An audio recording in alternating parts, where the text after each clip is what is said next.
You are now listening to the Here for the Truth podcast, hosted by Joel Rafidi and Yerasimos. Yo, what's up, everybody? Welcome back to Here for the Truth. I'm Joel Rafidi, got my co-host Yerasimos with me as always, and today we have Dakota Robertson with us. He is a young dude, 25 years old, who's kind of blown up in the digital creator, online entrepreneurship space as a ghostwriter. We have an awesome conversation right now, just reflecting on his journey, getting deep, and, also getting a unique perspective on some of the things that have taken place.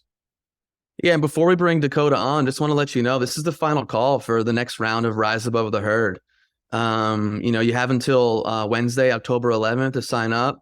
This is the seventh time we run this. Like, this program has changed so many lives. People who have been feeling a little stuck or stagnant or really want to take their relationships, their work, and their life to the next level. They've really gotten a lot out of this. So if this speaks to you, you've heard us post about it, talk about it.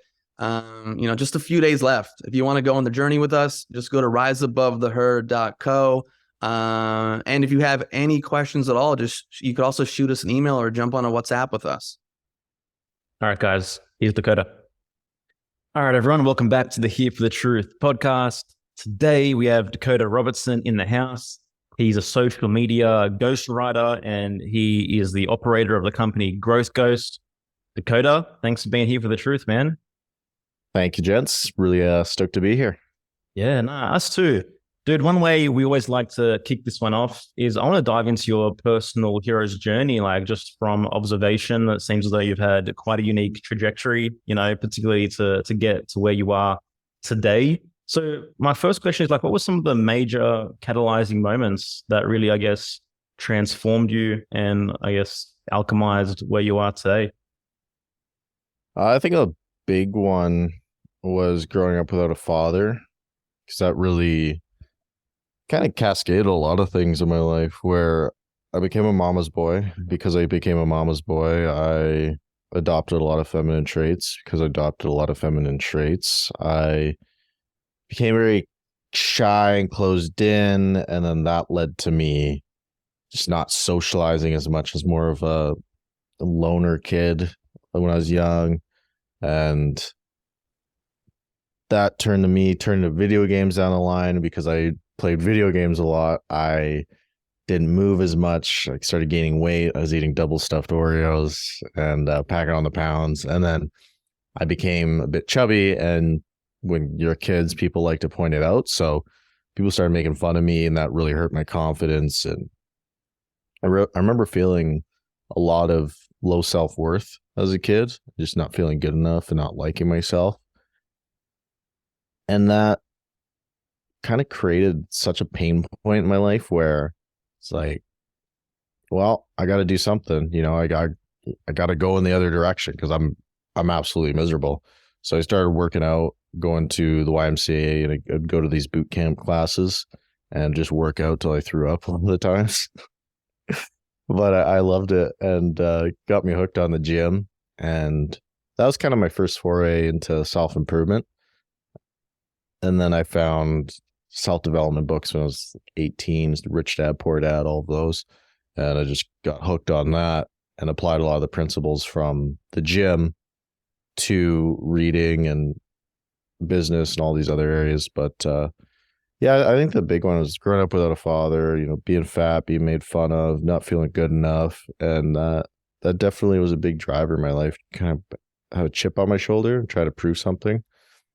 And it worked well in business and in social media, but at a certain point I had to kind of face that, address that, and do a lot of work to overcome that. But yeah, well, it was pretty bumpy early on.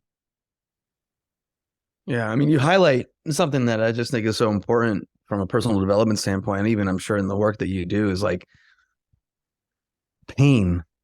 Being able to face your pain, being able to feel your pain, and then using that pain as a motivation to improving as an individual. And then I guess I'm assuming, even from your business standpoint, is how do you tap into those pain points of an individual to inspire them to want to shift their life and change their life? Yeah, dude, that's a big problem with a lot of the narratives that go on right now. You know, you're a victim, and you know you can't do anything. You're oppressed, all that stuff, and I think it screws over a lot of people because they're like, oh yeah, I'm a victim. I can't do anything.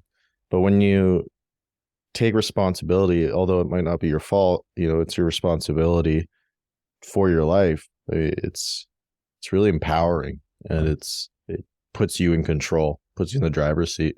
You can go take actions to overcome that instead of just feeling sorry for yourself. So yeah, man, the pain's a beautiful thing. You know, if you have pain, it's like, well, it's there anyways. Might as well reframe it as some kind of fuel or something to drive me, to get me ahead in life, right? Like, fuck, we all got pain to some degree.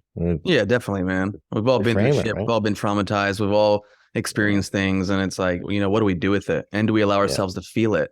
You know, or is, you know, everything out there in the world is there to distract you from it, is to keep you further away from to feeling the depths of it, so we can act as that great motivator and great alchemizer. Straight up, it's like, oh yeah, I'll just check my phone. Like I feel uncomfortable, I'll check my phone. It's like a pacifier. Straight up. I used to be very anxious. I had to tell myself, like, no, you can't check your phone. Just sit there and, you know, just embrace it. It's really uncomfortable, but it helps you. Just get comfortable with the uncomfortable. Yeah. What do you think are the primary drivers of apathy among young people today? Apathy means hate, right? Well, I mean, to me, apathy is like not being motivated to really make something of one's life, you know, or to venture out on one's own and to walk the hero's journey, you know, basically sitting on your hands, sitting on the couch, doing nothing. Yeah, just not caring about anything, no enthusiasm, no concern for anything. Yeah. Yeah, I think, well, one, it's because we don't really have many great role models, especially true for men, hell, women too. I think, you know, there's not many strong figures to look up to. And it's like, well, that's really demoralizing. And then also God, like, I'm not religious. I'm a bit more spiritual now, a lot more spiritual now after my ayahuasca journey. But I think not having God in your life or some kind of higher power, it's like, whoa, there's nothing to strive for, or there's nothing to, I don't know, you don't really got a rule set for life. You're just kind of, oh yeah, life's meaningless, all this shit. But I think when you have a higher power in your life, it's very powerful. Whether that's, you know, a God, or maybe you're striving towards something kind of project, or, you know, you're working on your body or something like that. People need something to work toward, something to progress in. And I feel like a lot of people don't have that. And it goes back to not having role models. No one's told me, hey, you know, go to the gym. Hey, work on this, you know. It's all just, you know, get your degree, sure, and then work a job for the next 60 years and hope to retire when you're, you know, 70. It's crazy. It's also nuts too, just thinking about like how many people have OnlyFans and all this shit, and we're like praising this fucking crazy culture where, oh yeah, you should go expose yourself on the internet to strangers, and that's empowering. Same with guys though. It's like, yeah, go rack up a body count. That means you're high value. So what is going on here? This is nuts. And I fell into that trap too, you know. It's like, oh yeah, I mean, you got high worth if you go sleep with a bunch of women. It's like, no, you just empty in this inside, and you just don't feel good about yourself. It's such a crazy narrative that a lot of these, you know, celebrities and societal norms are just being pushed on people. And I think it's led to a lot of people just like, well, is this all there is? And they're like, well, I guess maybe I just got to do it more, and then I'll be happy. But it's sad, man. It's really sad. You're in your 20s, man? I'm 25. Yeah. Yeah, man. So it's like, I would say the majority of people in your age demographic, they're not thinking about the things that you're thinking about. You know, they are stuck in this way because it starts our education system. I mean, you're self-educated primarily, right? Books, courses, mentors, etc. The education system, higher education, isn't teaching the things that people need to really improve their life. beyond just a work standpoint, but even who they are as a human being and how can they evolve and how can they grow, so it's like, it's a completely different system you have to get yourself out of, not to mention the media and all the programming that's going on in the media to keep people small, to inspire them to self-sabotage even more and not to connect to these deeper elements of themselves on a spiritual level and a personal level. Straight up, because there's no profit in it. It's crazy, man. Like, they want you sick, the big pharma and stuff, they want you sick. The corporations, this is kind of controversial, but I was just thinking about this the other day. I was like, the plus size models and saying fat is sexy and all that stuff. That's fucking crazy in my mind. Like, you're encouraging people to live a unhealthy lifestyle. It's going to shorten their lifespan. And I feel like it's like big food corporations pushing this narrative in America and all these other places. Like, oh yeah, it's good. Just to encourage people to go out and eat more fast food or the shit processed food and just slowly kill yourself. It's like, damn, like, maybe we should encourage people to live healthier lives instead of prescribing them another pill to treat these symptoms. Maybe we should actually get to the root cause. It's absolutely asinine.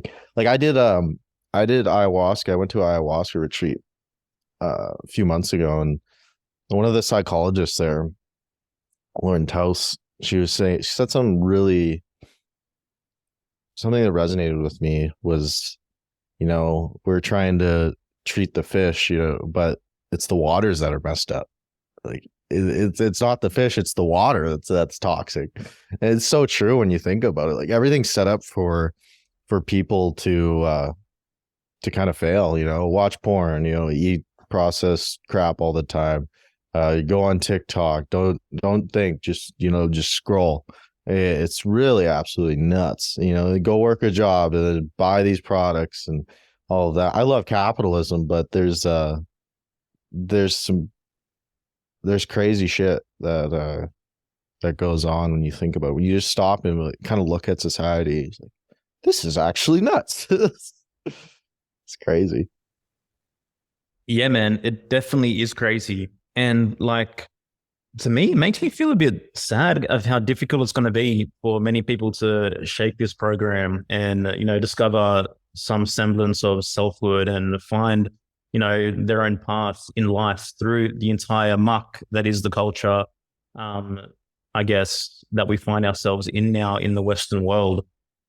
So like, what were some of the things that I guess shifted you from that, I guess, level of, hysteria into, walking your own kind of path and sharpening your own mind and recognizing, that, things are actually quite inverted out there? Psychedelics was a big one. So I did mushroom. I did mushrooms before I even drank or did anything. It was when I was 13. I just heard it, or maybe no, I was younger. I don't know. It was grade 6. I did mushrooms, and that really, that's why I'm kind of weird nowadays. But no, mushrooms have been a big part throughout my whole life. Just doing that, and it's helped me with my social anxiety, my anxiety with death, how I view myself, how I view the world, my place in it. Very powerful. And then also ayahuasca. That was the final boss of psychedelics so far for me.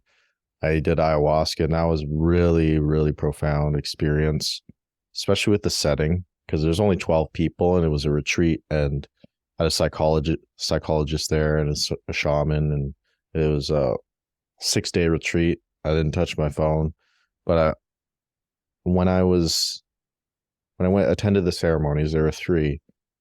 I really closed the loop on a lot of childhood shit and trauma and how I viewed myself, how I felt as a kid. Those feelings of low self-worth came up, and I'm not good enough, and just feeling scared. And I got to, it was interesting. I confronted my child, or who I was as a kid, and basically like, hey man, you don't got to be scared anymore. Like, taking the lead from here. And it was really profound, but also reflecting on my relationships within my life, my mini society, like my brother and my friends, and just how I've treated them and how I could show up better in their lives. And that was very powerful for me.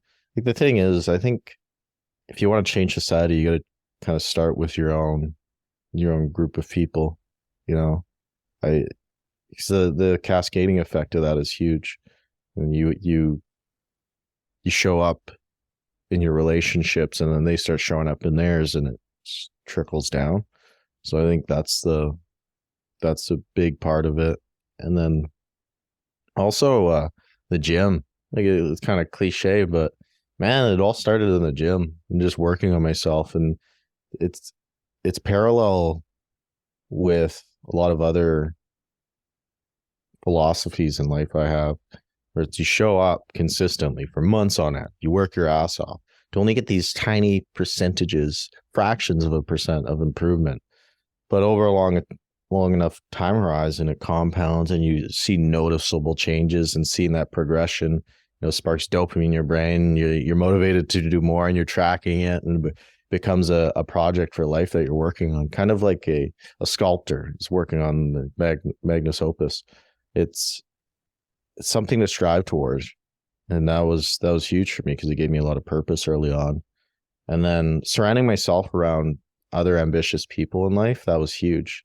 Mm-hmm. I stopped hanging around losers. I stopped going to parties as much. And I surrounded myself with people that were striving for more and were doing better in life. And that was motivating for me, because I didn't feel like such a black sheep once I found my community, my group of friends that I really vibed with. And then it's like a mini mastermind, you're bouncing ideas off each other. You're encouraging each other. When you're going through hard times, you hit them up, be like, hey man, like blah, blah, blah. And it's really motivating. I think, you need a community, you need a goal to work toward and progress in, and you need to do mushrooms. I'm just kidding. You don't need to do mushrooms, but some kind of mechanism to reflect, like journaling. Yeah. Journaling's huge. That was absolutely huge for me, because think about how often do we just sit there and think? We always got, a notification. We got, whatever work to do on a laptop. I got to go, you do this checklist and all this stuff. But just sitting down and writing, we're just sitting there and doing nothing. You just allow your brain to just process what's going on, even meditating. So having some kind of practice like that is absolutely powerful too. Yeah, man. I love that you said that too. Even like the little joke about psychedelics, like, listen, I think it's a tool. I think for a lot of people, it has really supported them. But there are other things out there that can also, connect a person to the deepest parts of themselves. And reflection is it. Spending time in nature. Meditation. How often, Joel, have we talked about, like, does a person just go and just sit on your fucking couch? Just sit on your couch and just be there. Just sit there. Don't grab your phone. Don't grab your dick. What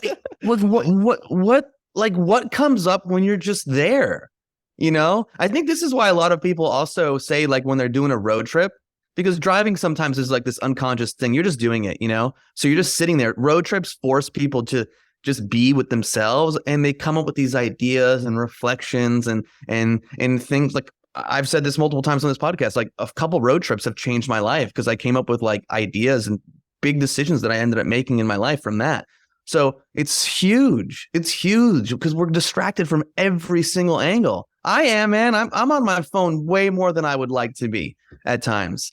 But when I don't, like, that's why I could see how an experience like you going, I don't know if you were in the jungle or wherever you did your ayahuasca experience, and like you're off your phone for 6 days, just that alone. If someone went to a cabin, left their phone, in a lockbox in their house, and just went and like took some walks in the trees and brought a journal, like, what would that do? What does that do to your inner world?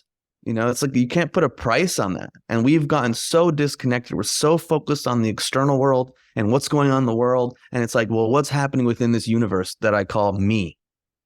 Yeah, dude. Even if it's just sitting on the couch, really go for a walk, man. It's super powerful. I went on a walk the other day without a phone, and just ideas are pouring out of my head.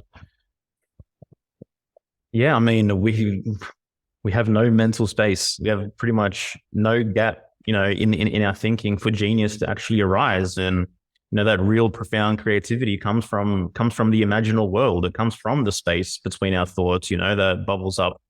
And you're right, man. This addiction to our phones is, in my opinion, the primary form of self-sabotage right now, which is preventing people from actually accessing their inner genius, and accessing their own unique way of being. It's an epidemic. Straight up, dude. Yeah, it's you gotta The put real in one. guardrails. Yeah, 100%. You gotta put in guardrails for that stuff.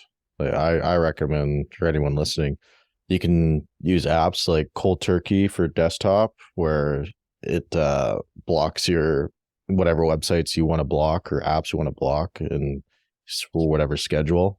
So like first 6 hours of the day, just block social media, and you get work done. And then for the phone, opal.so is great. Yeah. But We have Opal. yeah, don't even make it an option. That's my. How do you manage that in terms of being like an online entrepreneur? Because obviously many people think like, being an online entrepreneur means I need to be on my phone 24/7 and, that's my job. And they kind of give themselves a gateway, into justifying that. Yeah, it's been a struggle for sure. Yeah. And it's something I've been working on for the past 9 months. Like something I've been putting a lot more focus on. But yeah, because it's easy to get caught in the trap. Oh, I'm doing work. You just scrolling Twitter.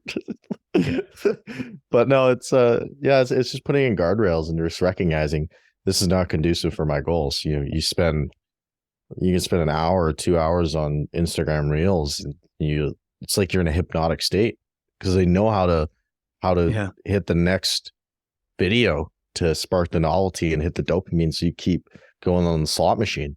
It's literally like a slot machine. So it's recognizing how bad it is for your goals. I mean, I don't think social media is bad, but I think it's a tool, and you can hit yourself on the head with a hammer, or you could build a house. And I think a lot of us are just hitting ourselves on the head with a hammer. But yeah, just putting in those app blockers, man, those are huge. That's huge. And then, get a friend to set the passcode on them.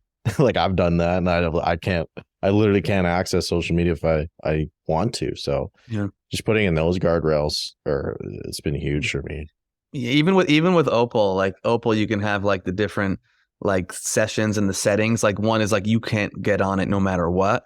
But then the other one is like, oh yeah, you have a 5-second break and then you could do it, or then the extended break. And it's like I've tried them all, and I give myself outs. Like I think I have to go back to the one where it's like you just can't use it. Like especially like maybe later in the evening. After a certain time, no reason I feel like to be on your phone super late. Not to mention like what the blue light and what that does to you. I mean, that's a whole nother conversation. But yeah, it's interesting. Yeah, man. It's it's crazy. It's like you're time traveling. Like time moves like 2 times faster when you're on your phone, I find. When I was in Costa Rica at that ayahuasca retreat and I didn't have my phone, I was shocked with how long the day was, and not even in a bad way. It was great. I would sit on a chair and I would just stare out to the mountains, and it was fun. Uh-huh. That was the thing too. My dopamine got reset, so a lot of boring things were actually stimulating, and I had appreciation for it. And it was amazing. I was so blown away. All this stuff that we deal with technology and everything, it is so new from a historical standpoint, evolutionary standpoint, which is why I think it's like fucking with our systems to this degree that like people are just not in a good place around it. And I know times change. And like you said, it's a tool. How do you use it to your advantage to be able to have the freedom? I mean, you're an online entrepreneur. You have the freedom to be wherever you want to be, and you're able to create your business. You have a laptop, an internet connection, and a phone. It's incredible. Technology is great. And there's the shadow side of it. Yeah, it's definitely a double-edged sword. And, if you don't lack discipline or you don't even realize it, you're kind of screwed. You're kind of screwed unless you have someone tell you, hey, do this. Like, this is screwing you up or whatever. But it's even then, man, it's also hard. Like sometimes I still struggle with it. Like, oh god, I just wasted 2 hours on Instagram. These stupid reels. They're pretty funny, but Yeah. I mean, I do too, man. I mean, there's times where I'm like, I'm holding this phone and in my head, I have the thought like in 10 minutes, I'm going to, go out and plant a tree, and then like an hour later, I'm like, what the fuck? And it's like this cycle. It really requires this level of just self-awareness and discipline to just have a certain level of self-control and just be like, okay, now that's it. And I'm getting up and I'm doing what I have to do. And then you walk back in the house like in 10 minutes later to get a glass of water. And before you know it, the fucking phone's in your hand again. And you're like, what the fuck? Straight up. Bro, think about it, man. Like if you're doing 6 to 8 hours a day on your phone, like that's a third of your life. Yeah. Yeah, that's kind of scary, man.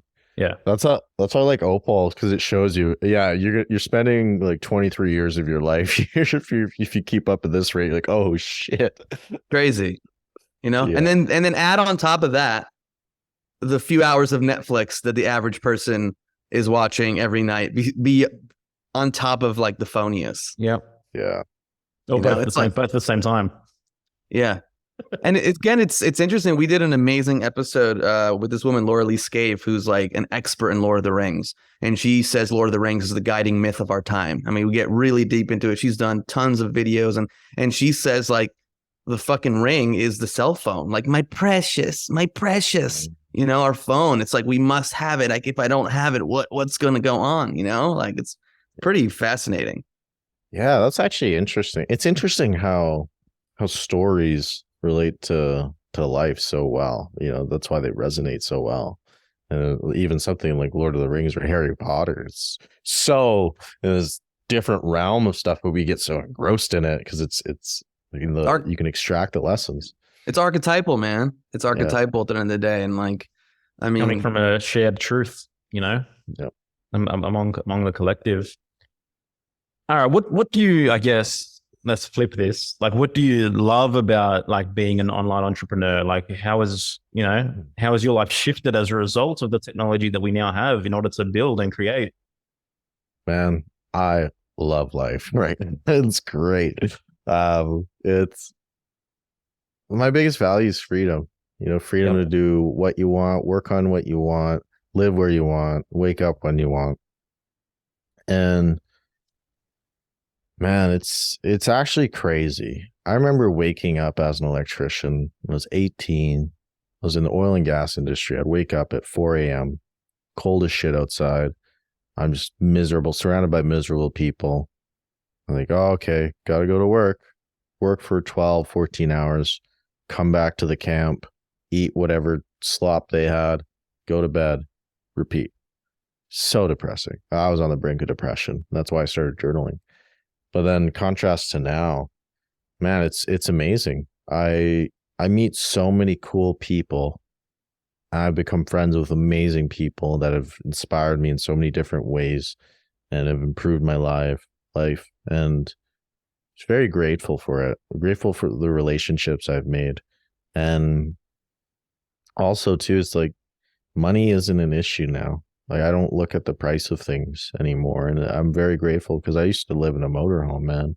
Like I know what it's like to struggle financially. And when you eliminate price from the equation of a lot of things, I'm not saying I'm fucking, multi-millionaire, but you appreciate things for what they are. You don't factor in price, so you can evaluate things on their value to you. And that's been huge for me. Or my sisters say one of my sisters wanted goalie pads for hockey, and she's I wish I had them. I was like, send her money, like go buy them. That's cool. That's so cool. And you can take care of your family like that. It means a lot to me because I know what it's like not to have money. And then traveling, I love travel. So I get to have all these crazy experiences, Colombia, Panama, Costa Rica, Dubai, all these places, and just experiences I never forget. And I wouldn't be able to have that if I worked a job for somebody else. They wouldn't allow me to do that, but I set my own schedule, my own hours and all of that. And it's great. And And it's really fulfilling too. Like with social media, whenever I write a vulnerable post or something that really means a lot to me, I actually pour a lot of effort and time and, kind of put myself out there. And someone DMs me like, hey man, this really meant a lot to me. This really changed how I thought about whatever my situation. That's cool. That means the most to me. That when you actually can see how it impacts someone's life, that's really, really cool. Because I'm by no means perfect, not even close. But if I can kind of be that role model I wish I had growing up to some degree and kind of guide people in the right direction, then I think that's great. Because then, you got the money, but then it's also aligned with your purpose. So it's win-win, right? So that's, I think purpose too is a huge thing. I'm very grateful for it. And it's at scale too. As I keep growing on social media, I can affect more people's lives. And it's really gratifying. It just goes, I was going to say, just goes to show, like, man, when you're truthful, just the importance of truth, when you're really honest with who you are and you share a piece of who you are, people relate to that, man. We're all fucking human. We're all going through shit. No one has it all figured out. And even if you think you have it figured out now, like, you're going to approach a different stage in your life that you've never experienced before. So you're not going to have it figured out. You know what I mean? So it's this ongoing evolutionary growth process. But like, when you're on purpose, when you're doing what you want to do, and you are being truthful about your struggles and your challenges and the things that you've overcome, that's what people want, man. That's what people want at the end of the day. So it's amazing to be able to impact people's lives doing something that is aligned with who you are and what your gifts are and what you're putting out into the world. Yeah, man. It's not always easy. I say majority of the time it's hard to be truthful, especially to yourself. I think if a lot of people reflected like, oh yeah, you know what? I said I was going to do this thing. I didn't do it. Why is that? And you're just being honest with yourself. Like, God, I keep effing this up. Like, what's going on here? Why am I not doing this? If you just keep asking why and why and why, instead of saying, oh, I'll do it tomorrow or whatever, you'd actually get to the core root of it. I'm sure you'd uncover a lot of stuff. And again, that goes back to spending time alone, whether it's journaling or sitting on the couch or going for a walk. That's why it's so powerful, because you uncover a lot of the reasoning behind stuff and you can actually get to the core problem. And then putting yourself out there and being vulnerable is huge too, especially for men. I'm sure you guys know it's how hard it is sometimes to do that, to put yourself out there. One book that changed my life was Models by Mark Manson, and it was a dating book, but it was talking about how being vulnerable is so powerful and how men need to be vulnerable and like put yourself out there. And when you do that as well, you give people permission to show up as their vulnerable selves, their truth. And it's powerful. Yeah. It is balance, man, because it's like vulnerability without the strength and you're a victim, and so it's like, how can you almost stand in between the tension of opposites, this part of you that's like super strong, like warrior, like, but then like there's these little colors of sensitivity and vulnerability that come through. And that's what really, I think, inspires people, impacts people. And that's what intimacy is ultimately. Intimacy is this like this almost middle point between these two poles where you're able to touch in and tap into these different parts of you and communicate from that place. If you're just like online, like hysterical and crying, like, yeah, you might attract a very small percentage of an audience that just wants to be with you in your misery. But like, if you're able to like communicate clearly, solid, grounded, and there you can see like maybe like in your eyes, there's like a little like just something that's welling up and you're there and that's the stuff people are drawn to, those are even like the biggest moments in cinema that people like connect to, like that moment of connection, of intimacy, of depth. Where there is that almost integration of opposites where like magic happens. Yeah, that's the powerful stuff, man. Yeah, I like what you said, the balance too, because a lot of people can just go way in one direction. blah, blah, blah, boo-hoo and all that shit. It's like, well, what did you learn from it? And the flip side too, especially in like, in the personal development world, it's like being a man. It's like, yeah, I'm a fucking man. Yeah, blah, blah, blah, blah, blah, fuck this. Yeah, men don't get vulnerable. None of that bullshit. And it's like, yo, that's incomplete from a psychological standpoint. You're repressing, and like repression at the end of the day serves no one. It's all about how do you become the conductor of your own inner orchestra? How do you build a relationship with these different parts of you, and how do you utilize them in connection with others and communication and the work you do, etc. Yeah, man. I saw a post on Twitter a few days ago, and this guy had this take. He's saying, if you're a man, you smile. It's like, you're not a man. He was trying to say, if you're a man, like, don't smile. It's like, what is that? Some of the alpha male shit is so funny. Right. The trad manosphere is it's a messed up phase we're experiencing right now. Who hurt you, man? But it's crazy, like how many people are magnetized to these kind of ideologies. You know what I mean? Like, it's a flip. It's a complete flip. And I think hopefully, everyone is on their journey. They bounce from one pole to the opposite, and hopefully they come back to a more integrated place. Yeah. Which, I was there in my life, man. Like, when I got really into health in my early mid-20s, and I played the food police, man. I was like the food police. I was like, you can't do that. It was so rigid. And, then you realize there's more to life, and especially how you communicate and how you live, and you become more balanced. So that's my hope for some of these hardcore dudes. Yeah. I think as they get older, they'll kind of realize, oh yeah, that's kind of crazy, some of the shit that they're saying. Totally. And showing up as a complete or like more holistic human being is even a little bit more difficult on social media, which kind of encourages and incentivizes most people to just show up very rigid and very one way and maintain a very strict certain image. And then people are scared to show multifaceted sides of themselves very often, because now they've built an audience that expects them just to be one singular way. And we think, our engagement's going to drop, etc. If we show up differently, if we say something different, if we speak outside our niche. But like, what fun is there in only being one robotic, way your entire life, just simply to, build an audience and create an income? Yeah, dude. Yeah, it's interesting. People cater their whole personalities, their whole lives toward an algorithm. Mm-hmm. And I think it also speaks to if you're not vulnerable enough, or you don't share yourself enough, that's how you screw yourself. Because, if I grow a social media account, it's just on, AI and ChatGPT or whatever. I'm just talking about that all the time. And I grow to 200,000 followers. And then maybe I tweet something personal. Nobody cares because you've grown your whole audience on this one thing. It's like you just trapped yourself. That's why I'm big on telling people, like, share your story throughout the whole thing. Like, teach an actionable skill that'll solve people's pain points or help them reach a desired outcome. But along the way, talk about your opinions, talk about your worldview, shit post memes, stuff like that, stuff that really shows there's a human element.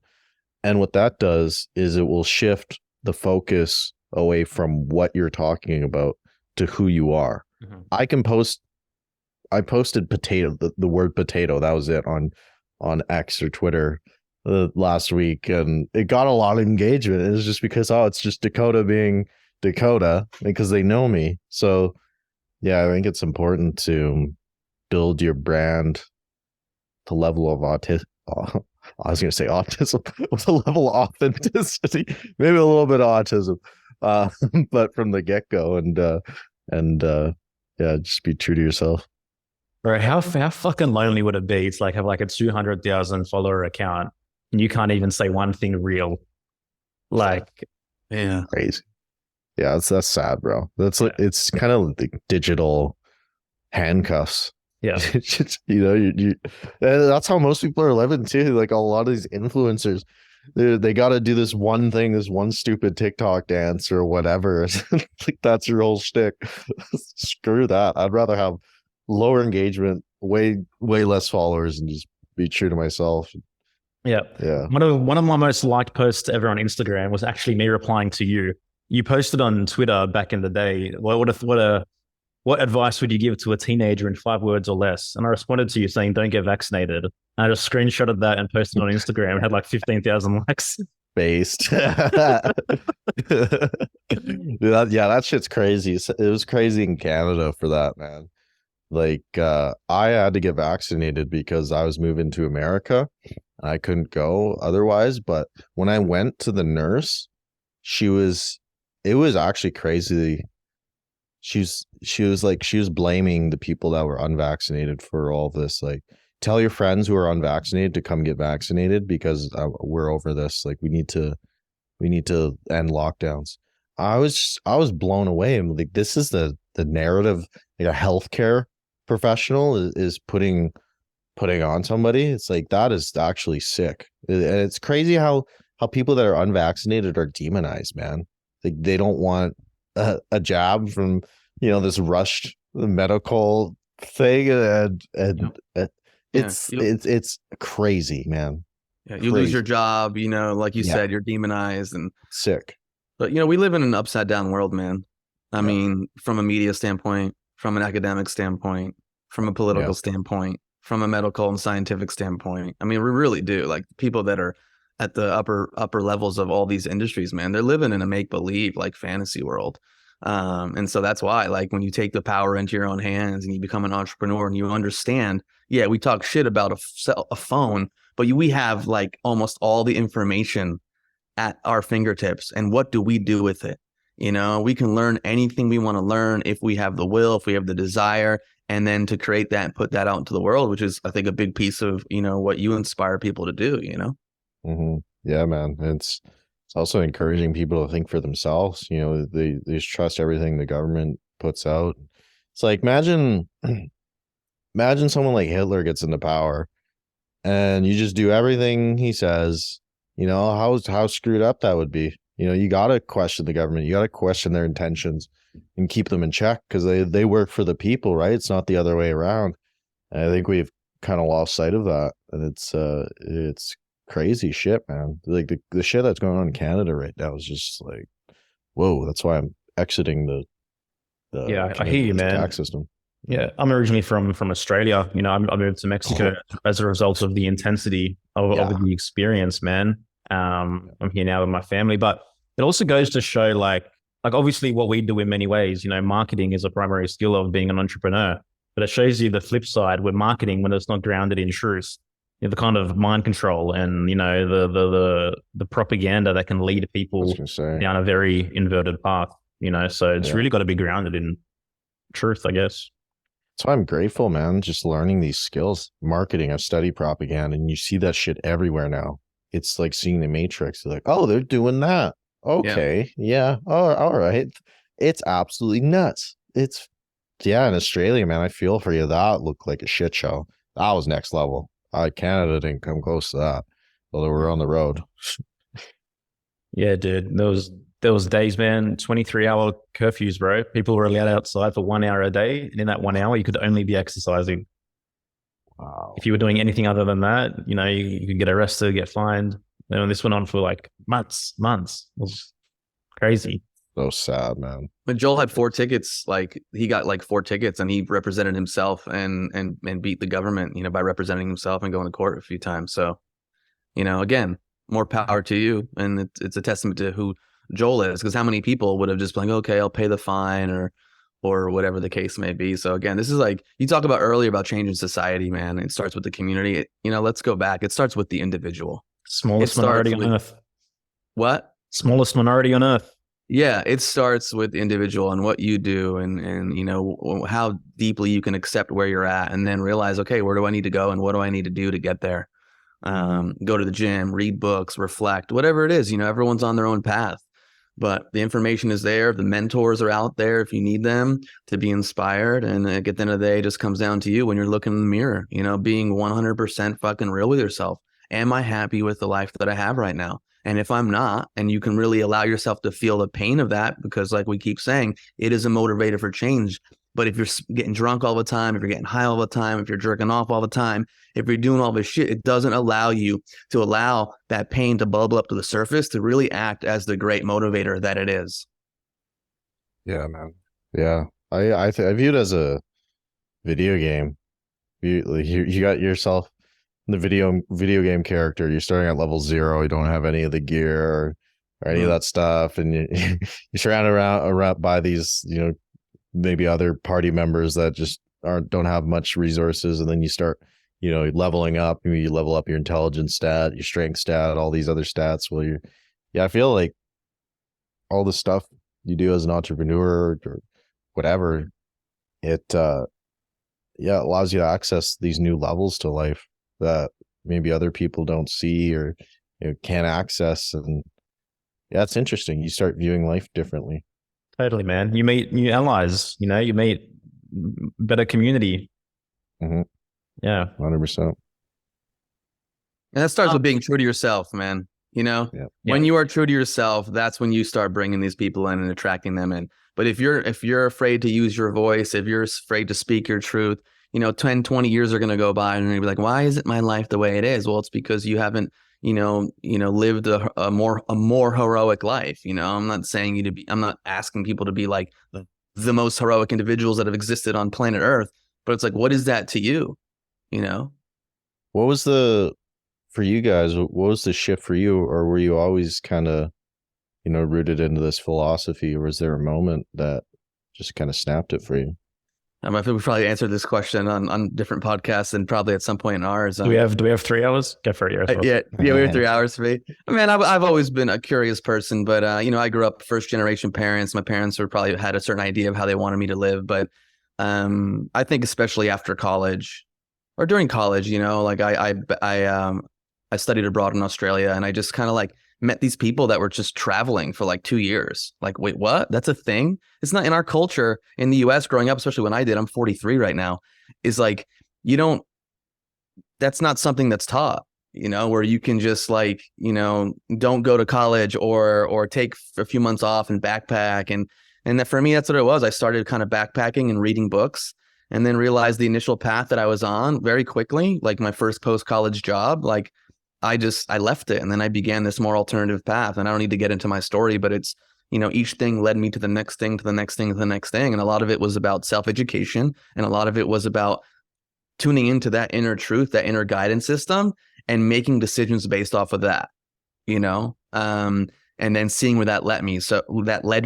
So it was really like going, wait, something feels off. And then realizing, okay, I'm going to act on that, as opposed to let me just stay in this feeling of feeling shitty and feeling handcuffed for 10 years. I was like, I think that was one of my gifts, is that like right when I felt this moment of, I made a shift, I made a change. So self-education played a huge role, finding good mentors that inspired me, and aligning with people that, I loved and that shared my value system. Yeah, well said, man. I think being willing to learn your lessons, like the authentic path, which is something we talk about often, like, man, it's full of rattlesnakes. It's full of everything to bump into you that could damage you, that could hurt you. But, freedom comes with a responsibility. And I think for most people, their lives are pre-paved for them. They go to school, they go to uni, they go and work, with the one of 10 to 15 jobs available to them. And there's no real learning experience. But when you go out on your own, like you have to become a captain. You have to learn how to navigate. You have to learn how to, make decisions that other people aren't making, and be willing to, I guess, metaphorically live or die by the consequences. And you're going to learn very quickly when you decide to walk that way. So yeah, I mean, that's kind of overarching what it was for me, but also like remaining steadfast to what actually inspires me and really listening deeply. What excites me? What lights me up? What am I genuinely curious about, as opposed to what's the curiosity that's been programmed or implanted into me from other people, or from TV, or from the crowd, as to what paths I should follow. So I think being willing to stick true to, what I actually wanted out of life is absolutely key, man. And, when you do that, you're very quickly going to push away the debris, push away what's not meant for you, push away the people that aren't aligned with you. And you're going to magnetize what's really authentic in life. Yeah. And I think also too, you have to be willing to disappoint people that have certain expectations and projections on you. Yep. Like how they want you to live. Obviously, it usually starts with the parental figures, but like even just society. I mean, there's such a huge pull to go along to get along. and like when you're in a certain friend group or, a family, and just to be willing to go, no, like I want this path. I'm going to go down this road. It's uncertain. When I left my first job post college, and like I was fortunate. I had a friend who like built a tiny little room in his New York City apartment for me. And I lived there for $200 a month. I was living off my savings, and was able to just like live in New York City and do all the things I wanted to do and take acting classes and go to Central Park and read books. And you know what I mean? And like people thought I was insane. Yeah. They're like, look, there's Yerasimos living in the closet, like what, but you have to be like, fuck it. Like I know deeply inside, like this is something that's meant for me. Yeah. That's what happens when you question the status quo, man. You're gonna trigger a lot of people. And I mean, we're talking about vaccines now quite openly. Like for me, I started talking about vaccines back in 2015. And back then, man, it was a very, very, very different conversation to what it is now. So, our niche on this podcast, listening to us right now, they're truth seekers. That's the community that we're in. So, many of these people, they've been questioning, government agendas and, what's really going on in the around us, and what's being programmed and conditioned upon us for a very, very, very long time. And that's a lonely road. It's becoming a lot more popular, probably the wrong word, but people are starting to catch on. So, okay, maybe something's not right, in terms of the control systems. But yeah, man, that fortifies you. Yeah, dude. It's nice because anyone can start a podcast or, put out information, and it's not this monopoly of CNN and ABC News or whatever now. It's like, we got look at Joe Rogan's podcast. It's just the most popular form of media.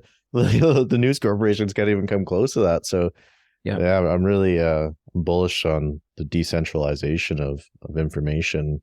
And yeah, I think a platform like X, Twitter, Elon, I think that's great because he's not censoring, stuff that questions the government agenda anymore. I think it's going to become way more important as we go forward, with you see, what Russell Brand just got demonetized on YouTube, and Andrew Tate and Trump, getting deplatformed. It's like we may not agree with them, but at the end of the day, we need like truth. We need we need both sides. If you don't have that discussion or arguments in some case, it's just going to have an echo chamber or wherever, and it's going to become worse. So yeah, it's so important. The biggest catalyst for awareness continually increasing is how repressive and how oppressive these systems have been in the last few years. Without that degree of I guess quote unquote tyranny, the level of awareness would never have arisen in accordance to what people are actually witnessing. Yeah. And just generally speaking, man, I mean, I'm a free speech absolutist, but like what individual is better equipped to give an opinion on something? Someone who understands multiple angles and has done the research, or someone who's just has one narrative within themselves because they've been fed that? So it's like, you have to have discernment. You have to be able to, like, the truth-seeking process, whether it's externally, what's happening in the world, or internally, it's not linear. You're not like, okay, I just do this thing and it leads to the next thing, it leads to the next thing.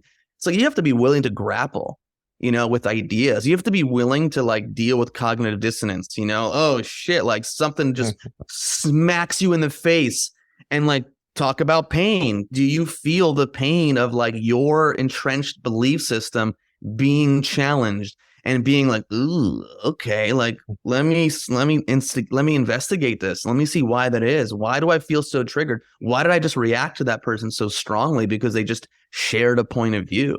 Yeah. And I think the people who have the psycho-emotional fortitude and the education and have done a certain level of inner work, they just have a greater capacity to navigate the world and to grapple with these ideas and to be okay. So like back to your question to us personally before, like I think there's been a part of me, whatever it is, man, I was born with it, but that's always been like, okay with like, if something makes more rational sense, I throw away like whatever like belief system I stood on before. I'm like, man, this makes more sense. I've investigated it and like, cool, whether it has to do with health, whether it has to do with some other subject. And I think you have to be willing to grapple with things that challenge your belief systems.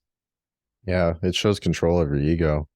I look at people who subscribe to groupthink, maybe it's a vegan or, it could be even someone on the right or left or wherever. Yeah. It's like they just let the group think for them, and they just don't have any It's opinions safer on their own. Safer with the Yeah. person. Yeah. It's fucking nuts how many people have that. I'm sure I have that to some degree, but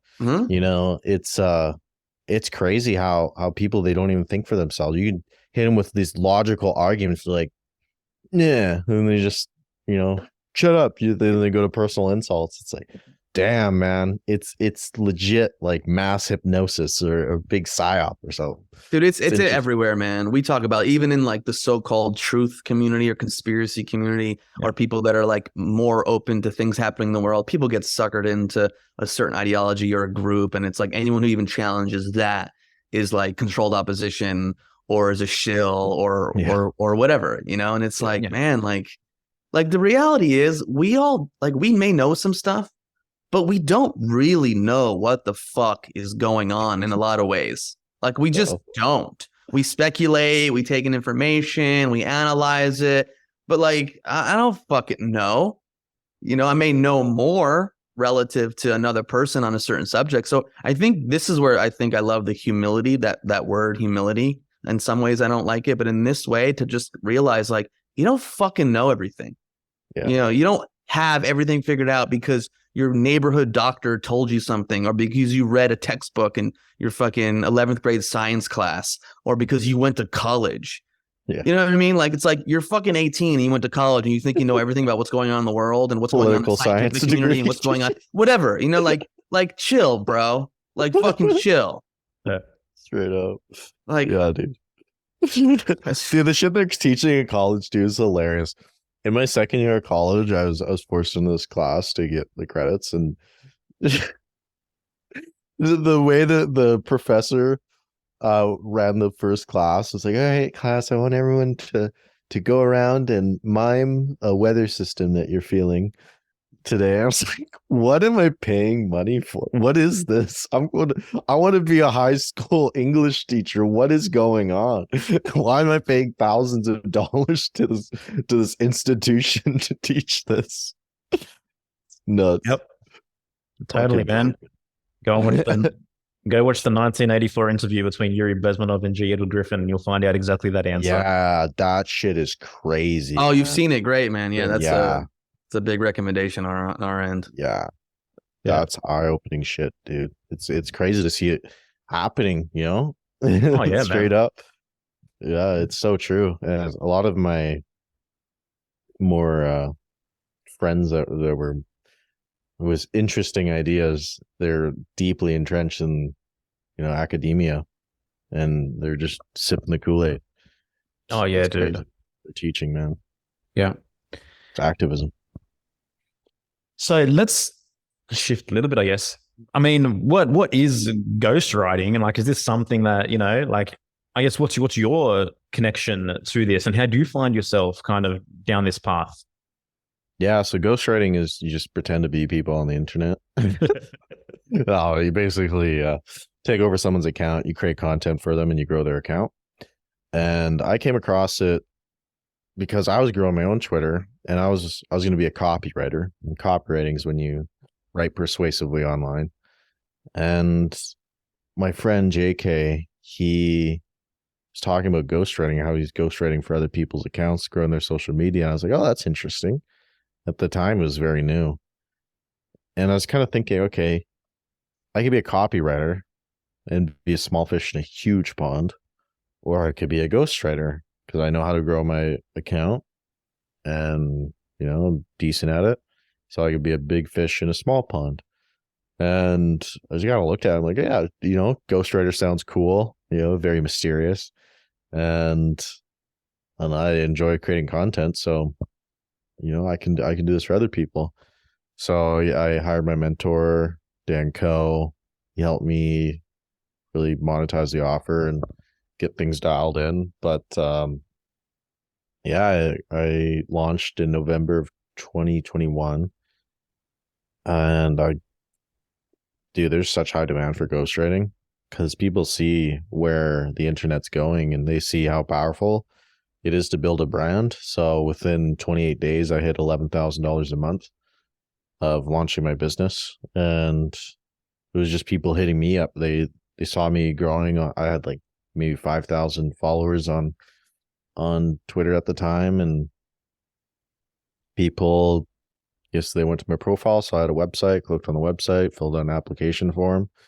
Yeah, hopped on some sales calls, closed them, and yeah, it's been an interesting ride. You meet some interesting people when you ghostwrite. Like I've written for male porn stars. I've written for nothing like sexual. It's like male self-improvement. That was he's an interesting cat. But like founders, like 8-figure founders, 7-figure founders, people in all walks of life with interesting views. I've written content for them and have become friends with them. And some of them got some crazy ass opinions, but I put it out there for people. I'm like, okay, if that's your truth, I'll write that for you, man. But it's it's basically where you interview your clients, you ask thoughtful questions, so you get good answers. You transcribe the call, the interview you have with your client. Use a transcriber like Otter AI. Transcribe the call, turn it into content. You write all the content, you send it to the client for approval or feedback. When it's all approved, then you schedule the content for the client, and the content goes out. And then you also pay for distribution for the client. So from accounts that have the audience that are aligned with who they want to attract. So, I'd pay $20 to $40 a retweet to get my clients retweeted, and I would get like 2 to 15 people at a time to retweet a piece of content. It would go viral. They get all these followers, sales, whatever. And that's pretty much ghostwriting. You write content, pay for distribution, mix the two. That's how you grow. Cool. Yeah. What was your industry? Yeah. Do you have to do much research for the male porn star role? No, he put out a lot of YouTube content, not like sexual. So he was like an ex porn star, and then he became a YouTuber. But yeah, he's an interesting dude. I really like him. What first made you realize you were a writer? Is this when you started journaling back in the days? Dude, so it's actually interesting when I think back on it. When I was in grade 1, I loved to write. I would just write during class, and even when the class was done, I would just keep writing in my journal and stories and stuff like that, and kind of killed my love of writing as I've progressed further in the school system, because you're writing these 2,000 word essays on topics you do not care about. And although writing was my strongest subject in school, I just didn't like it. And same with college, you're writing these dumbass essays on stuff you don't care about in this format that is just crazy, and you got to use these fancy words and all that, and I was just like, this is stupid. But when it came to Twitter and I was writing about my ideas and my thoughts and building community, I really enjoyed it. I found my love for writing again, and I started actually self-educating and writing, reading books like Cash-Fritizing or Writing Tools by Roy Peter Clark, or 100 Ways to Improve Your Writing by Gary Prevost. And I just saw, like, this is beautiful. Like, you could craft words in a certain way, certain structure, and it produces an emotional response for the person, or you can communicate an idea much clearer, or you can persuade someone to do something. And it was just, I just loved it again. I felt like I was that kid in grade 1, and I just love creating content and seeing the actual impact, with an essay or whatever. It's, you don't care about it, and then you're like, oh, I get a grade. Great. But you actually see the actual impact in real time, whether it's money, influence, or helping people in their lives, getting a message back. Like, oh, this is amazing. That's cool.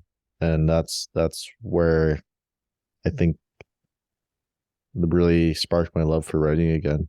And yeah, it's cool. And yeah, I never really saw myself as a writer until like 9 months in on writing on Twitter. I'm like, yeah, I'm a writer.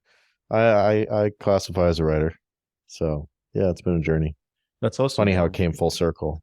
Yeah. Do you write much like long form content, or is it mainly just? Yeah.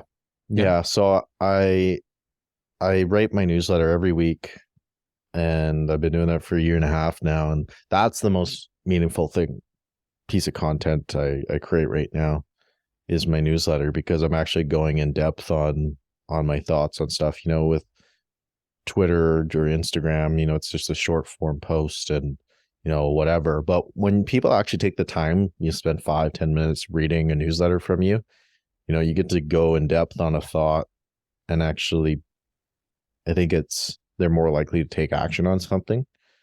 But it's a short form piece of content, they're scrolling on to the next thing. So my newsletter is where I put most of my effort when it comes to writing, and I've put a lot more focus on that in the past 3 weeks, because I'm taking my newsletters, I'm turning them into YouTube videos. So it's kind of like I'm writing my script, so I'm going a lot more in depth. But yeah, I think long form is really important, because you not even for the audience, but for yourself, because you go in depth on a thought, and I think it's very therapeutic, and it also helps you build understanding, because to convey a thought, if you don't have cohesive ideas, if you don't say in a simplistic manner, it's not going to make sense to the audience. So you have to actually understand what you're talking about. It forces you to understand it. Yeah. Like building a full-time online income to most people seems like such a pipe dream, like what would you say to someone who thinks like that's such a, far out reaching fantasy, and like what's actually possible for digital creators? Yeah, man. I mean, the creator economy is just going to keep growing. I think it's going to double. Goldman Sachs says, I think it's going to double by 2027. Forget what the number is, but some crazy big number. But I mean, like, why not you? Really? Like, you think about it, you got Logan Paul, Jake Paul, all these people, they're not smarter than you. It's like, why not you? Why can't you create something? Why can't you create, you don't need millions of vans, you just create. If you think about it, if you grow a following over the span of a year, 10,000 followers, let's say 10, that's definitely doable. If you grow a following of 10,000 followers and you have a product or service or something for $1,000, is it not realistic to assume you could get 100 people out of 10,000 people to buy that? Oh, it's just got $100,000 a year, chop it up at whatever price point you want. But man, it's a lot more achievable than people think. But people are conditioned to color within the lines. Like go to school, get a job. You invest in the S&P 500, blah blah blah. But it's like, okay, if you just like kind of steer off the path, you have like the traditional path a little bit, and you're okay with people questioning you and doubting you for the first few months. You just keep going off the path. You find this like crazy path that no one knows about. They're going on this like shitty path. You're going on like Fun Mountain and all this shit. Maybe it's a trek to get up there, but kind of weird analogy. But it works. Let's go to Fun Mountain.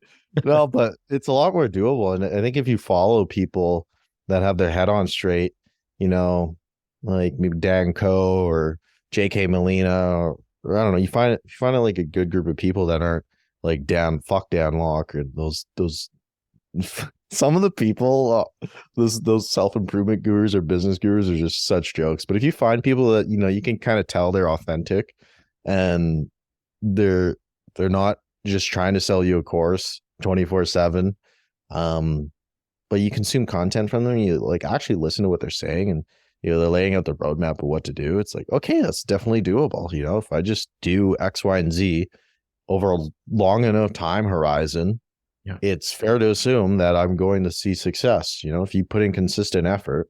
And I think a lot of people, they maybe have this expectation that, oh, if I don't go viral, then I'm a failure. It's not going to work out. So, oh, it's 2 months in and I'm not at 100,000 followers. It's like your expectations are so, it's like cognitive dissonance, man. You just got to have the expectation. I'm going to do this for 12 to 36 months. And okay, if I get to 36 months and I haven't seen any results or much results, then okay, maybe it's fair to assume I'm not cut out for this. But you'd be shocked. I'm amazed at how some people live, like how successful some, even myself at times. But it's so doable, man. It really is. It's just finding someone that lays out the roadmap. They're not a complete potato, and you actually take action on what they're saying, whether you're consuming a free resource from them or a paid resource, and you just execute on it. And you have a long enough time horizon. You just do it. I guarantee you're going to see results.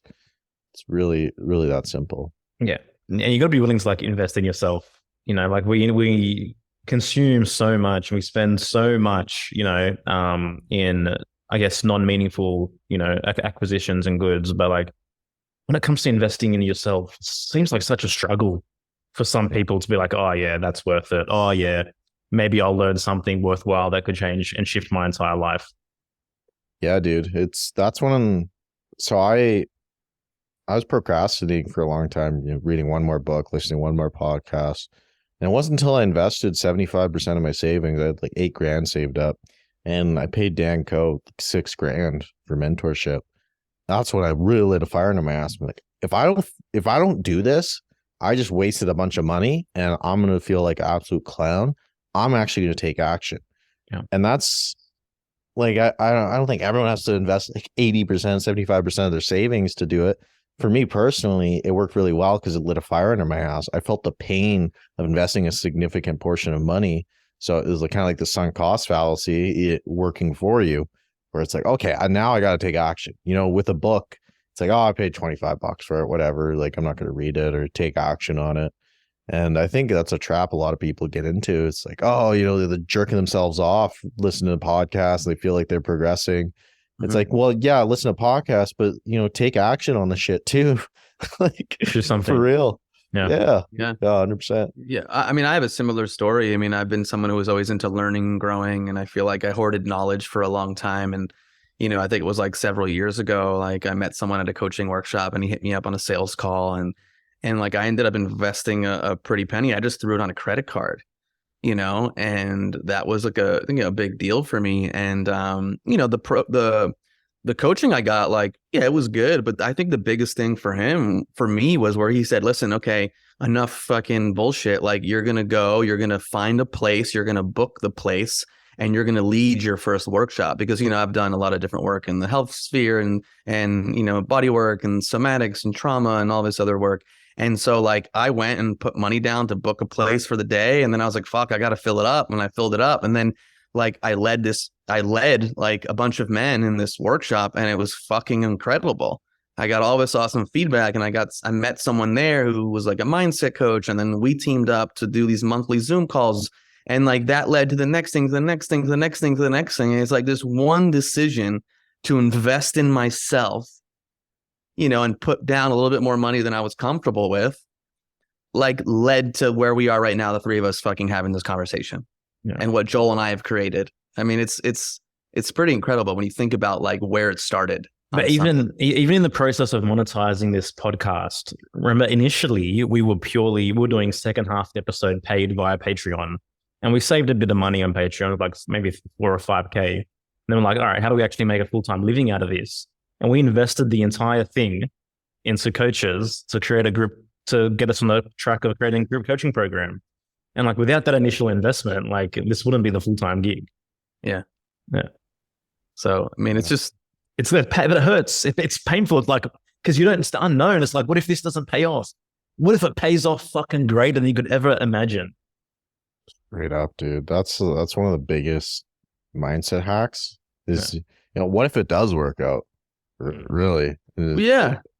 Straight up. It's a completely different like reframe, and like I know it's corny, we say it all the time, but it's like, what's the definition of insanity? It's like you're gonna keep doing the same fucking shit that you're doing and expecting your life to just turn into something just out of nowhere. Like, no, you have to do something different. You got to start going to the gym every day. You got to, hire the coach that inspires you and that resonates with you, whatever. You got to sit down a few hours a day and start writing. Like, that's it. Like you have to make a shift. You have to make a change. And that change is going to be uncomfortable because it's not the same thing that you've just built this complacency and around. Yeah. Like, fuck mediocrity, man. Like, that's death to me. Like, I'm not here for that shit. Like, why would I want to sit on the fence my entire life and not realize potential? And to me, that's what's most exciting, is the realization of potential, because it's infinite. Yeah. I mean, when you think about it too, man, we're all gonna die one day. And it's cliche, but man, if you actually just think about it, isn't it crazy? Like, you just cease to exist. It's such a crazy concept. Sometimes my brain just can't even wrap my head around it. It's like, what do you mean? Like forever? Like you're just dead forever? Like, that's crazy. I know, dude. Nuts. When you think about it, it's like, well, goddamn, like I'm gonna lick the plate clean of life, right? Like I'm just gonna do everything, and like, fuck it. Like, just put yourself out there. It's like living a life of just going through the motions. You come home, it's a wife you tolerate, and your kids, you're like, oh my god, my kids, like they're such a handful. Give them the iPad, and you just wake up. You hate your job. People don't respect you. Your kids don't respect you. And you just do that every day until you fucking die. That is depressing.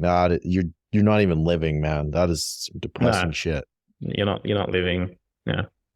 Yeah. Fuck that. Memento mori, man. Memento mori is a spiritual practice in itself, knowing that you will die, and you can die at any moment. Any one of us right now. We don't know what tomorrow will bring. And so how do you live when you know that death is inevitable?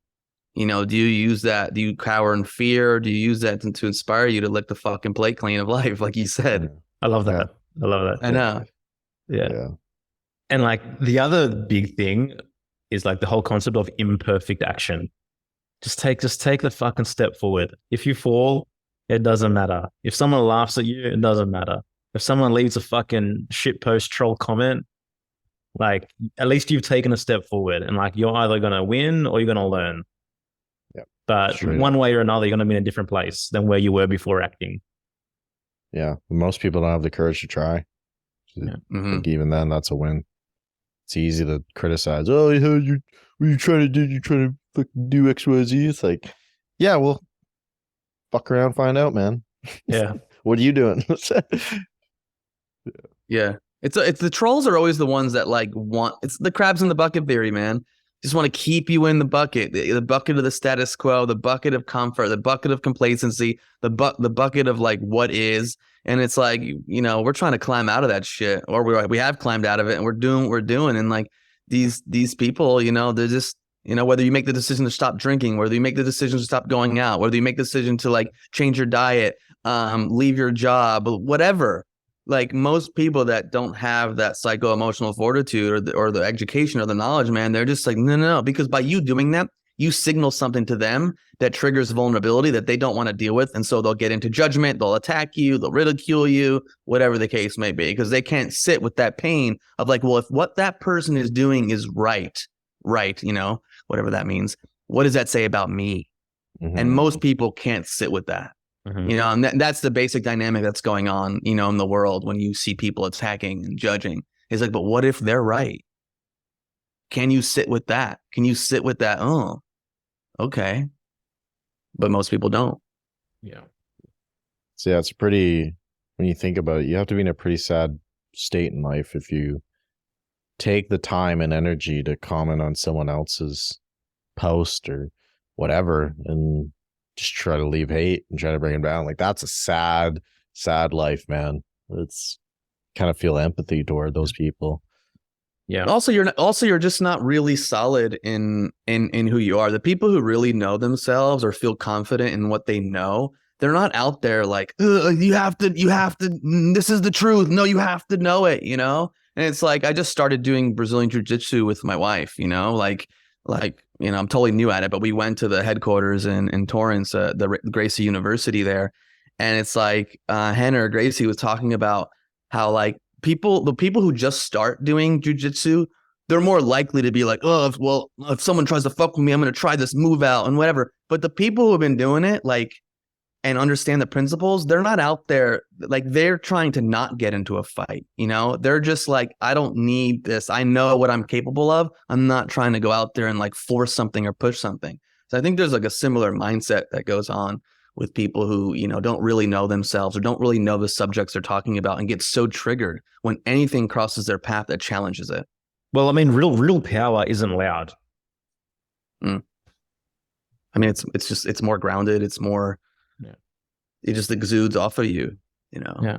I mean, I think back in the days, man, when I was a lot younger, like I got into back and forths on Facebook, man, like in my mid-20s, like I'd spend hours in a day, like trying to convince someone, like it's so funny to think back of that, like, younger part of me.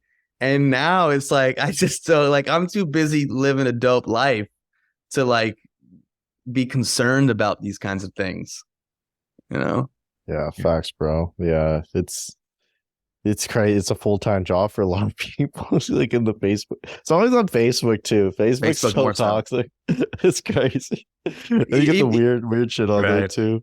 Yeah, even with us, Wild West, man. Yeah, even with us, like in the beginning, we weren't really sharing tons of stuff on Facebook. Like, we do a lot of a couple reels per episode usually. And there was this moment, like I think a few of our reels went viral. And so now on Facebook, we never even planned it. Like we have a little bit more of a following. And so when we share a reel on Facebook, it gets so much, like there are people that's getting on there. I don't even watch them. I just see my notifications. Like this person commented. And it's like, you just know these people are arguing over this reel that we posted that I don't even know what they're arguing about because I'm not paying attention. But Instagram doesn't really, at least for us, we don't really get that same kind of engagement. But Facebook's a trip. Yeah, dude, it's nuts. Yeah, it's crazy. One other thing I wanted to touch on, like when people like start shifting into like wanting to be a digital creator, wanting to be an online entrepreneur, and they start like reframing their social media, like who they're most afraid of is not strangers or randoms. It's their friends and their family. It's the people closest to them that, know how they are on social media. Now, all of a sudden they're trying something different. That's what holds them back the most. It's the fear of that judgment. Yeah, dude, 100%. If the big thing I would recommend too, if that's like a hindrance, just create a new profile, same name, just different profile. Really, it's definitely something that's uncomfortable, but yeah, I think you get over it after enough reps. It's so unsexy, but a lot of it's just reps, man. Like I didn't feel like I had such imposter syndrome when I rebranded as a writer. It's like, oh, I don't got a degree. I don't, I'm not some successful novelist, but I just did it enough times. It was like, oh yeah, I do this. And it's funny too, is because I've grown this big following, but you just realize like people don't really care. It's like they don't care what you're doing. They're like, oh yeah, that's cool. And then they're on to the next thing. It's like, oh yeah. You just realize no one really gives a fuck. Just do whatever you want. Yeah. It's true. And also at the end of the day, man, with this, it's like, are you effective? Are you effective? And do you provide something of value? Like we're moving past this stage of like, what letters are after your fucking name? I mean, like, I don't really have like I need letters after my name. And yet like, I feel very confident in my abilities when talking about like health and talking about the things that I talk about, You have Zizer after your name, don't you? oh yeah. Those are my pronouns. Zizer. But I can't believe I didn't put them on my Zoom chat right now. Dakota, what do you think of me right now? This is horrible. Oh, geez, you're a piece of shit. I am a piece of shit. I can't believe neither one of you have your pronouns listed after your names also. But yeah, man, it's like we live in this information age, and it's like you could read thousands of books and you can learn in these workshops, and it's like you gain all this knowledge as opposed to going through these conventional modes of schooling that like are so rigid and like indoctrinate you to think and think in a certain way. So yeah, man, most of the shit that I learned that really has changed my life as a man, as a person, it happened after college. Like I went to college, I went to Boston University. Yeah, sure. I had the ability to memorize and regurgitate information. I didn't go to class. I just fucking popped the Ritalin and fucking studied for 36 hours straight, memorized the material, went out and regurgitated it. I had that ability. So I was able to just do what I had to do to get the grade. But I left college and I backpacked Europe for a few months and I brought like 10 books with me. This was in 2002. And like I was just traveling and reading and I was like, whoa, I love reading. I love this shit. I wasn't that way really in college personally. And so that really started it for me. And so like taking classes, reading books, traveling, like that changed my life. So it's like the real education happened for me outside the academic system. I love how you spoke about your life journey twice in one podcast, bro. Well, you know, man, we're getting real. We're keeping it real here. Straight up. You know? We need, I think, yeah, we need more kids traveling. That was the big transformative moment for me. Just traveling, backpacking Asia. Yeah, bro. In the old days, man, before we had like our academic conventional schooling, you know, that's what people did, man. They like had a mentor. They read books. They like maybe traveled around. They learned through experience.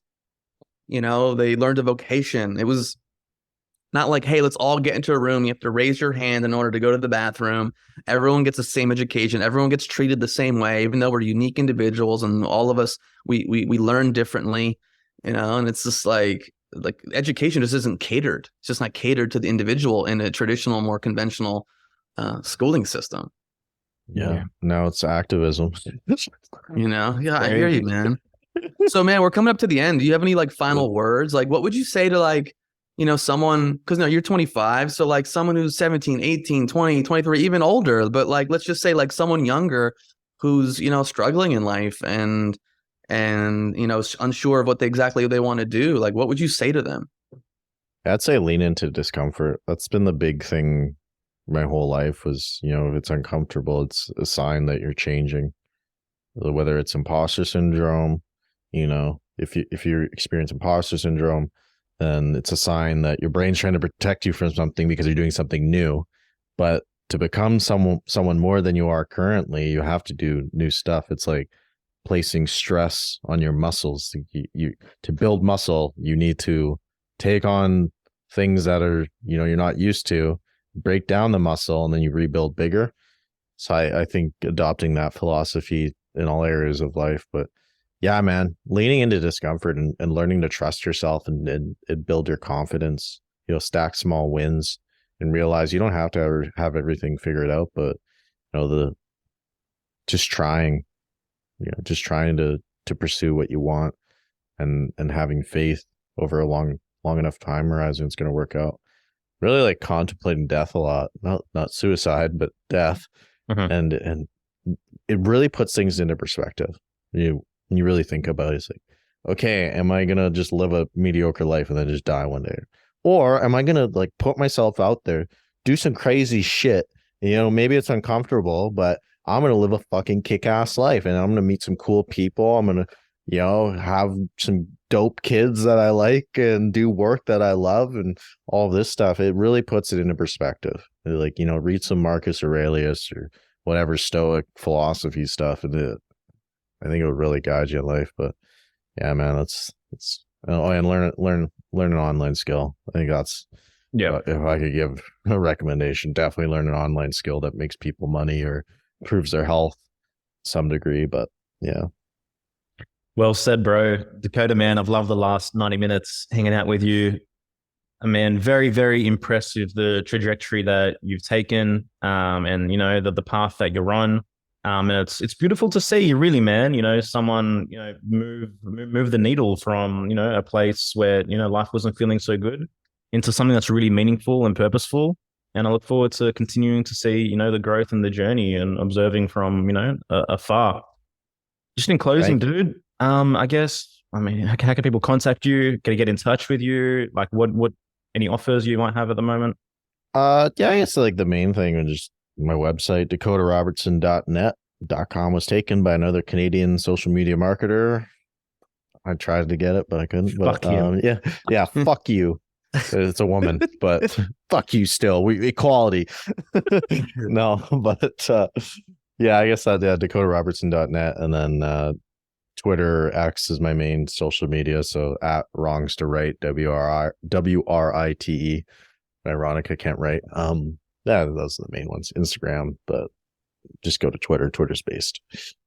Cool. All right, guys. Thanks for listening. We'll see you next time. Take care. Just a reminder, this is the final curtain call for Rise Above the Herd, our 8-week group coaching program for truth seekers. This program, if you are sincere in doing the work, it will change your life. It will provide you with a deeper sense of heroism and a deeper, clearer knowing of who you are and what you're born to give to the world. And more importantly, the empowerment to take action and bring that into actualization. We'd love to meet you, love to connect with you, love to go on this journey with you. There is up until Wednesday, the 11th of October to apply. That's to join, to sign up. That's the cutoff. Thanks for listening. Thanks for the support. Take care. Smoking mirrors, I'm seeing through the illusion. Waking up in a time, they think you're in a delusion. Somebody set the alarms, cause they be too busy snoozing. I'm in a DeLorean. Fast forward and never...